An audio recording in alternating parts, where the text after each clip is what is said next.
சகரியா தீர்க்கதரிசி ஒரு தரிசனத்தை பார்க்கிறார். அந்த தரிசனம் என்ன அப்படின்னா, பொன்னினால் செய்யப்பட்ட குத்து விளக்கை அவர் பார்க்கிறார். அல்லேலூயா. குத்து விளக்கு பார்த்திருக்கீங்களா? எத்தனை பேர் பார்த்திருக்கீங்க? ஆமென். எல்லாம் இங்கிருந்து திருடினதுதான். அல்லேலூயா. எல்லாம் இங்கிருந்து திருடினதுதான். ஆமென். இங்கதான் ஃபர்ஸ்ட் குத்து விளக்கு. அப்ப பொன்னினால் செய்யப்பட்ட இந்த குத்து விளக்கு எப்படி எல்லாம் டிசைன்ல இருக்கும் அப்படின்றத ரொம்ப அழகா அவர் என்ன பண்றாரு, 2ஆம் வசனத்துல வர்ணிக்கிறார். அதை குறித்து நான் அதிகமாக பேசாம, இப்ப குத்து விளக்கு ரெடியா இருக்கு, திரி ரெடியா இருக்கு, பார்க்க அழகா இருக்கு, எல்லாம் இருக்கு. இப்ப விளக்கு எரியணும்னா என்ன வேணும்? என்ன வேணும்?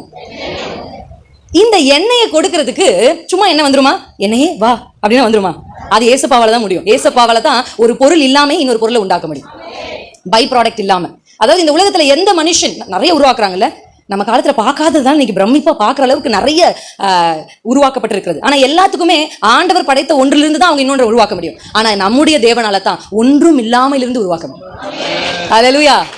ஆமாவா இல்லைங்களா? அவங்க வாழ்க்கையில ஒன்றுமே இல்லை, I am zero, I am empty, என்கிட்ட எதுவுமே இல்லைன்னு ஒருவேளை நீங்க சொல்லிட்டு இருக்கீங்கன்னா, உங்கள் ஆண்டவரால ஒன்றும் இல்லாமல் இருந்து பல காரியங்களை உருவாக்க முடியும். நீங்க பார்க்கிற எல்லாம், நீங்கள் பார்க்கிற சூரியன், நீங்கள் பார்க்கிற சந்திரன், நீங்கள் பார்க்கிற மரம், மலைகள் எல்லாமே ஒன்றும் இல்லாமல் இருந்து உருவானது தாங்க. அல்லேலூயா. அல்லேலூயா. எந்த ஒரு பை ப்ராடக்டும் இல்லாம தான் கர்த்தர் இந்த முழு உலகத்தையும் உண்டாக்கினார். அப்படியே கர்த்தர் உங்களுக்கும் செய்வார். ஆமென். நிச்சயமாக செய்வார். இப்ப இந்த மரத்துக்கு வந்துருவோம். இங்க ஒரு மரம் இருக்கு. இந்த மரத்துடைய வேலையே என்னன்னா, எண்ணெய் கொடுக்கிற மரம்.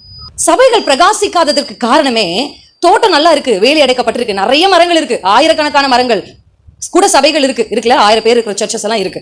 ஆனா சபை இன்னும் எரியல. அல்லேலூயா.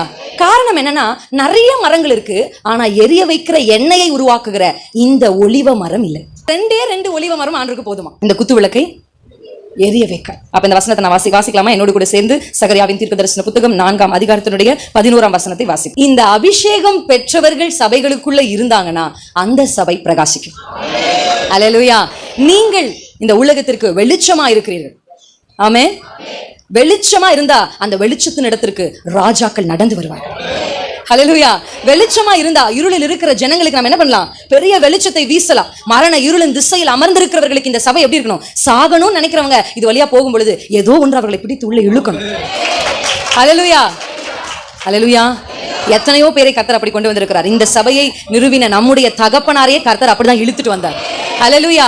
அப்படிப்பட்ட தியாகமுள்ள தகப்பன்மார்கள் எல்லாம் உருவாக்கி விலைக்கரையம் கொடுத்து ரத்தம் சிந்தி சம்பாதித்த இந்த சபையில நான் இருக்கிறேன் அப்படின்றது எனக்கு ஆண்டுக்கு நான் எத்தனை நன்றி செலுத்தினாலும் அது எனக்கு போதாது.